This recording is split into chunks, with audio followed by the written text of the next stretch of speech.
युद्धाच्या सावलीमध्ये भारताचा master stroke. Bharat आणि रशियामध्ये 5083 कोटींचे संरक्षण करार। रशियाकडून आधुनिक मिसाईल सिस्टीम आणि हेलिकॉप्टरची खरेदी। दुबईमध्ये अडकलेल्या भारतीयांची घर वापसी सुरू। पहिल्या फेरीमध्ये 388 भारतीयांना घेऊन विशेष विमान मुंबईत, तर दुसऱ्या फेरीमध्ये 149 प्रवाशांना घेऊन एअर इंडियाचं विमान दिल्लीमध्ये।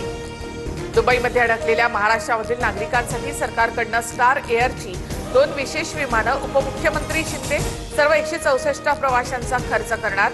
फुजेरा एअरपोर्टवरून सायंकाळपर्यंत विमानं मुंबईमध्ये दाखल होणार। पुणे, ठाणे, मुरबाड, अहिल्यानगरमधील नागरिकांचा समावेश। इराण इस्रायल युद्धाच्या पार्श्वभूमीवर काश्मीरमध्ये दुसऱ्या दिवशी सुद्धा निर्बंध। काश्मीरमध्ये शाळा बंद, इंटरनेटचा वेग कमी, तर शियापंथीय बहुल भागात अघोषित कर्फ्यू लागू। इराण इस्रायलमधील युद्धाचा नाशिकमधील कांदा द्राक्ष उत्पादकांना फटका।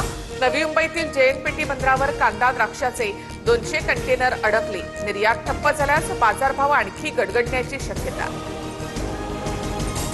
आमदार रोहित पवारांची उद्या 11 वाजता पत्रकार परिषद। अजित पवारांच्या विमान अपघातासंदर्भात कोणते नवे मुद्दे मांडणार याकडे लक्ष। मुंबई पुण्यासह राज्यभरात धुळवडीचा उत्साह। रंगांच्या उधळणीमध्ये नागरिक न्हाले।